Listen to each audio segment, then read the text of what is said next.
और सबसे पहले संभल हिंसा की बात करेंगे, क्योंकि लगातार एक के बाद एक ताबड़तोड़ एक्शन लेती हुई पुलिस नजर आ रही है। गिरफ्तारियां हो रही है। 27 गिरफ्तारियां जहां पहले हो चुकी थी, वहीं बड़ी खबर आपको बता दें, एक और गिरफ्तारी हो चुकी है। एक और गिरफ्तारी यानी कि 28वीं गिरफ्तारी हो चुकी है। फरहत नाम है इस शख्स का और इस पर आरोप है कि इसने वीडियो जारी की थी। इसने वीडियो जारी की थी, धमकी भरी वीडियो जारी करने का आरोप फरहत पर लगा है। वीडियो में हिंदुओं को मारने की धमकी फरहत ने दी थी। पुलिस ने एक और आरोपी यानी कि फरहत को गिरफ्तार किया है। तस्वीर आपको दिखा रहे शख्स को देख लीजिए, इसका नाम फरहत है, जो कि 28वीं गिरफ्तारी शख्स की हुई है। इस आरोपी को गिरफ्तार कर लिया है और एक एक कर दंगाइयों का चेहरा बेनकाब होता हुआ नजर आ रहा है। और यह 28वीं गिरफ्तारी, जिसकी तस्वीर भी हम आपको दिखा रहे हैं। फरहत पर आरोप है कि उसने धमकी भरा एक वीडियो जारी किया था।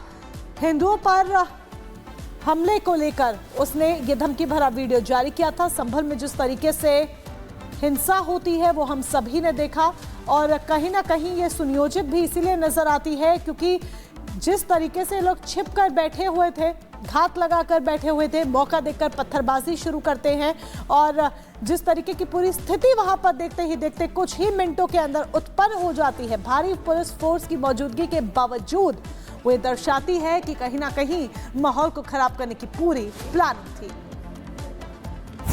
और वहीं संभल में हालात को देखते हुए प्रशासन ने बड़ा फैसला लिया है कि अगले 48 घंटे तक इंटरनेट सेवा बंद रहेगी, क्योंकि कल जुम्मे की नमाज है और इसे देखते हुए ये फैसला लिया गया है। चंदोसी कोर्ट में भी सुनवाई होनी है इस पूरे मामले पर। तो बड़ी खबर आपको बता रहे हैं इस पूरे मामले से जुड़ी हुई, जहां पर अभी भी इंटरनेट सेवा बहाल नहीं होने वाली है। इंटरनेट सेवा पर पाबंदी रहेगी। इसके पहले स्कूल कॉलेज को बंद रखा गया था। 30 तारीख तक किसी भी बाहरी व्यक्ति के आवागमन पर पूरी तरीके से रोक यहां पर लगा दी गई है।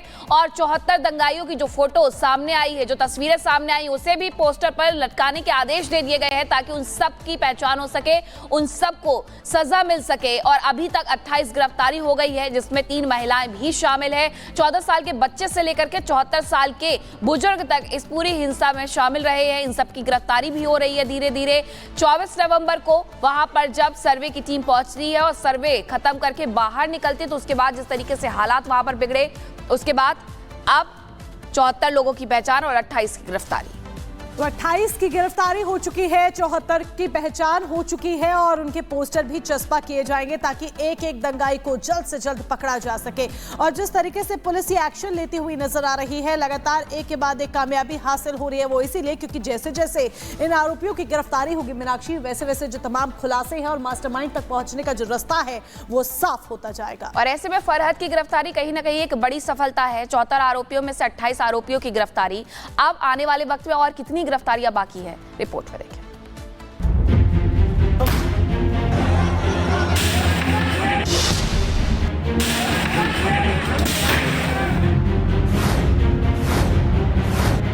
चौबीस नवंबर को संभल में शाही जमा मस्जिद के सर्वे के विरोध में 5 लोगों की जान जा चुकी है। हिंसा को लेकर कुल 8 एफआईआर दर्ज हो चुकी है। संभल हिंसा मामले में एक के बाद एक गिरफ्तारियां हो रही हैं। इस मामले में अब तक 28 लोगों को गिरफ्तार किया जा चुका है। संभल हिंसा मामले में गिरफ्तार किए गए 28 आरोपियों में से 22 आरोपियों की फोटो भी जारी की गई है, जिनमें 14 साल की उम्र से लेकर 75 साल के आरोपी हैं। हिंसा में शामिल उपद्रवियों और पत्थरबाजों की धरपकड़ जारी है। इस मामले में गिरफ्तार आरोपियों की योजनाबद्ध तरीके से हुई हिंसा की कहानी अब सामने आई है। पुलिस के मुताबिक तय तैयारी के मुताबिक पहले से ही घरों की छतों पर ईंट, पत्थर और कांच की बोतलें जमा कर ली गई थी। अब तक 74 आरोपियों की पहचान की जा चुकी है। मुरादाबाद मंडल के कमिश्नर ने कहा कि इस मामले में 74 लोगों को पहचान लिया गया है। कुछ लोग वीडियो में पत्थरबाजी करते दिख रहे हैं, लेकिन उनके चेहरे साफ नजर नहीं आ रहे हैं। इसीलिए आरोपियों की फोटो लेकर जनता के बीच जाएंगे। टोटल पुलिस की तरफ से 7 एफआईआर हुए हैं। 4 एफआईआर जो मृतक इस घटना में हुए उनकी परिवारों की तरफ से हुए हैं। 3 महिलाएं हैं, 3 नाबालिग हैं जिनको जुवेनाइल होम भेजा गया है। 74 लोग अभी लोगों की मदद से और कैमरे और वीडियो फोटो की मदद से आइडेंटिफाई किए गए हैं। संभल प्रशासन ने वीडियो फुटेज के आधार पर 100 लोगों के चेहरे पहचाने हैं और उन 100 लोगों के पोस्टर संभल में चस्पा किए जाने की तैयारी चल रही है। फिलहाल संभल में हालात काबू में है, प्रशासन मुस्तैद है, माहौल खराब ना हो इसके लिए अभी इंटरनेट सेवा बहाल नहीं की गई है। पुलिस द्वारा एहतियातन तौर पर इंटरनेट है वो शट डाउन करने के लिए रिक्वेस्ट किया था, वो अभी भी कंटिन्यू है, लेकिन उसके अलावा बाकी जितने प्रकार की नॉर्मलसी है वो वापस आ चुकी है। आज स्कूलें भी खुली थी, जितने भी सुपर मार्केट्स हैं वो भी ओपन हुए थे। मैं उम्मीद करता हूं कि जल्द ही इंटरनेट है वगैरह इससे रिलेटेड भी है फैसिलिटीज है वो भी जल्दी रिज्यूम होंगी।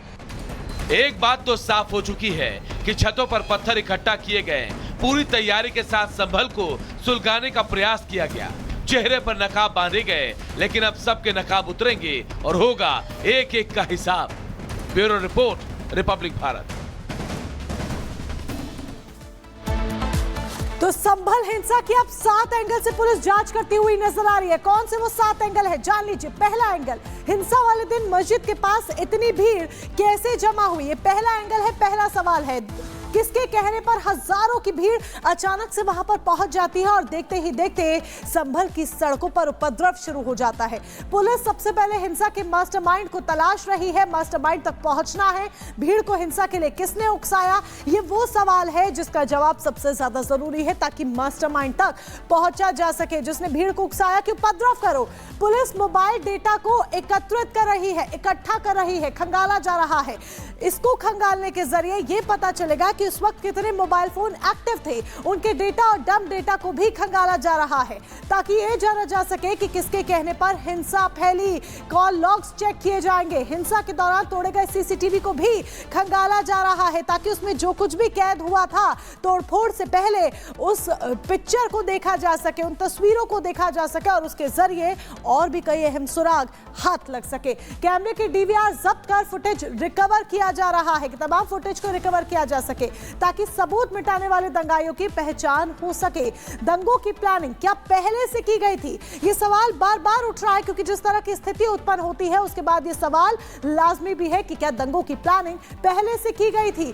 इसीलिए बार बार ये सवाल उठ रहा है कि क्या ये सब कुछ प्री प्लान था। अब तक 27 मोबाइल फोरेंसिक लैब भेजे गए हैं। चौथा एंगल हम आपको बता रहे हैं, फोन से डिलीट डेटा को रिकवर किया जा रहा है। एक एक डेटा को रिकवर करने की कोशिश, ताकि दंगों की प्लानिंग को लेकर जानकारी मिल सके, सारी इंफॉर्मेशन एकत्रित की जा सके, कलेक्ट की जा सके। सोशल मीडिया पोस्ट को भी खंगाला जा रहा है कि कहीं सोशल मीडिया का सहारा तो नहीं लिया गया था भड़काने के लिए, लोगों को उकसाने के लिए।